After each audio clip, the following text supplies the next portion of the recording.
ನಮಸ್ಕಾರ ರೈತ ಬಾಂಧವರೇ, ನಾನು ಈಗ ಶ್ವೇತಾ ತಳಿ ಎಳ್ಳಿನ ಬಗ್ಗೆ ಮಾತನಾಡ್ತಿದ್ದು. ಇದು ಶ್ವೇತಾ ಎಳ್ಳು ಬೇಸಿಗೆಯಲ್ಲಿ ಬೆಳೀತಕ್ಕಂಥ ಮತ್ತು ಅತಿ ಕಡಿಮೆ ಖರ್ಚಿನಲ್ಲಿ ಹೆಚ್ಚು ಲಾಭ ಕೊಡ್ತಕ್ಕಂಥ ಒಂದು ಬೆಳೆಯಾಗಿದ್ದು, ನಮ್ಮ 2 ಎಕರೆ ಜಮೀನಿನಲ್ಲಿ ನಾವು 20 ಅಂತರದಲ್ಲಿ 200 ನಿಂಬೆ ಗಿಡಗಳನ್ನು ಹಾಕಿದ್ದು, ಜೊತೆಗೆ 10 ಮತ್ತು 10 ಅಂತರದಲ್ಲಿ ಸುಮಾರು 600 ನುಗ್ಗೆ ಗಿಡಗಳನ್ನು ನಾವು ಪ್ರಧಾನ ಬೆಳೆಯಾಗಿ ಬೆಳೆದಿದ್ದು.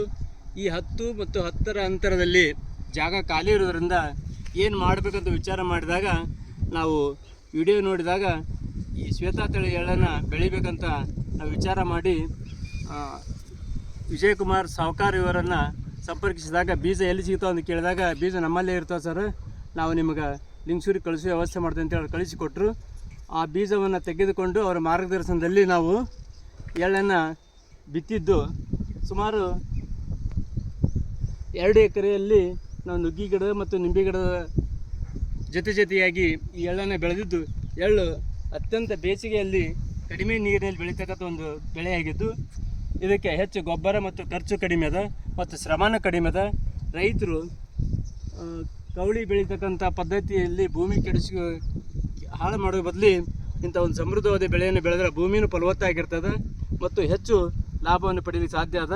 ಇದು ನೋಡಿರಿ, ಮೊಟ್ಟ ಎತ್ತರ ಅದ ಮತ್ತು ಎಲ್ಲ ಈ ಬಡ್ಡೆಯಿಂದ ತಳಗಿಂದ ಹಿಡ್ಕೊಂಡು ಮ್ಯಾಗಿನವರೆಗೂ ಈ ಥರ ಕಾಯಿ ಬಿಟ್ಟದ.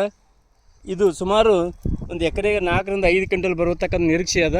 ಮತ್ತು ನಾವು ಪ್ರಥಮವಾಗಿ ಇದನ್ನು ಬೆಳೆದಿದ್ದರಿಂದ ನಮಗೆ ಹೆಚ್ಚು ಇದರಿಂದ ಮಾಹಿತಿ ಸಿಗದೇ ಇರೋದ್ರಿಂದ ಮುಂದಿನ ಸರಿ ನಾವು ಇದನ್ನು ಅತ್ಯಂತ ವ್ಯವಸ್ಥಿತವಾಗಿ ಬೆಳೆದು ಎಕರೆಗೆ 8 ರಿಂದ 10 ಕ್ವಿಂಟಲ್ ಬೆಳೀತಕ್ಕಂಥ ಒಂದು ವ್ಯವಸ್ಥೆಯನ್ನು ಮಾಡ್ಕೊಳ್ಬೇಕಂತ ನಾವು ವಿಚಾರ ಮಾಡಿದ್ದು.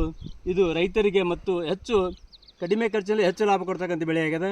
ಎಲ್ಲ ರೈತರು ಇಂಥ ಹೊಸ ಬೆಳೆಗಳನ್ನು ಬೆಳೆದು ತಮ್ಮ ಆರ್ಥಿಕ ಸ್ಥಿತಿಯನ್ನು ಸುಧಾರಿಸಿಕೊಳ್ಬೇಕಂತ ನಾನು ಹೇಳ್ತೇನೆ.